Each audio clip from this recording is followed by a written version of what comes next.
So this is the Apple iPad, and as you can see, it's a classic Apple device. The back is a single sheet of aluminum and the front is glass, and that's pretty much it. The famous Apple minimalist design aesthetic at play. You can see on the front that we have the home button, which is actually identical to the home button on the iPhone. If you turn it on its side, you see a volume rocker, an orientation lock on top of that. On the top we have the sleep-wake button, a headphone jack, and a tiny little microphone right here. And that's it. That's the whole thing. So let's turn it on. You get your familiar lock screen, swipe to unlock, just like on the iPhone. And let's first take a look at web browsing. Tap on Safari, and we open the web browser. And there's just something ineffable about browsing the internet on the iPad. It's a combination of the form factor and the size. It's sort of like holding a piece of paper that reacts to your touch. In addition to being a really, really great web browser, the iPad is also a great digital book reader. And to talk about that, I'm going to go into this app called iBooks. iBooks is actually a free download from the App Store. It's an Apple-made application, and it's their take on the ebook. It's sort of their version of the Kindle, if you will. And you can see when I launched the application, I have this lovely virtual bookshelf that's populated with the books that I've downloaded. And there are a number of ways of downloading books to the iPad and getting them into your iBooks bookshelf. But the sort of easiest is to tap here, and you go into the Apple iBook store where they sell books. It's very reminiscent of the interface that you're used to from the iTunes Music Store. And if you tap the top charts, you'll see that there's a very convenient division of the screen into top paid books and top free books. If you don't like the sort of animated page turning, of course you can just tap the side and the page will turn. But you'll notice the full color illustrations in this title, and that's another one of the wonderful things that the iPad affords, not using an e-ink screen, which is only black and white. You can have full color illustrations, color highlights, as we saw, and just an overall rich experience. Apple didn't create a central place where you can download newspapers and magazines. They sort of left it up to the publishers. But one of my favorites was the New York Times, and this is called the Editor's Choice because it's not the complete newspaper. It's sort of a digest of the New York Times.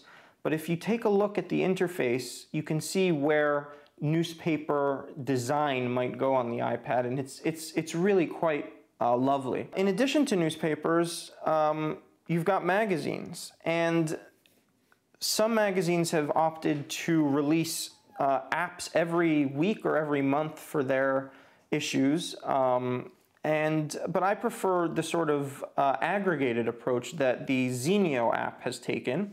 Zenio is an app that you can download from the App Store, and it is a repository of about 2,000 different magazines, and they give you this full color scan of the magazine, so you're not missing anything. It's exactly what you would get from a magazine, and in some cases it even looks a little bit nicer because of the beautiful backlit display that you're looking at. Next, I want to talk about watching videos on the iPad, and again, we've got this really lovely 9.7-inch LED backlit, almost HD display. And if you go into the videos, you can, you've got your rentals from iTunes that you can download. You can download anything from iTunes and watch it on here, including the iTunes HD content.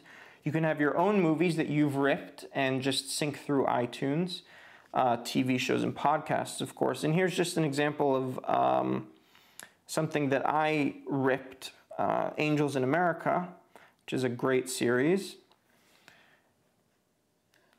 And you can see that the video doesn't quite fill the screen. You can artificially make it fill the screen by double tapping on it, but you end up with a bit of a crop factor, or you can watch in the letterbox format where you see the full video.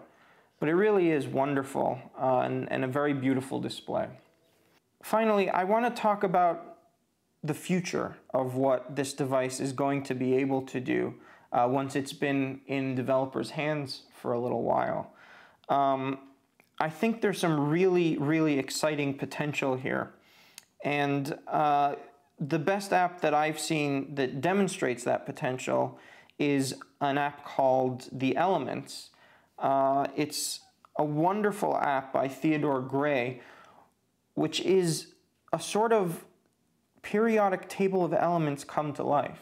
It's the sort of thing that when I was first studying chemistry, I would have killed for. It's just such an exciting way to engage with what would otherwise be a very abstract and boring subject. So if I tap on an element, it brings up all sorts of information about the element, and of course we've got this lovely rotating example of it. And if I tap here, it brings up these objects that I can directly interact with on the touch screen, and I can spin them, and they have inertia. I mean, it's just so much fun.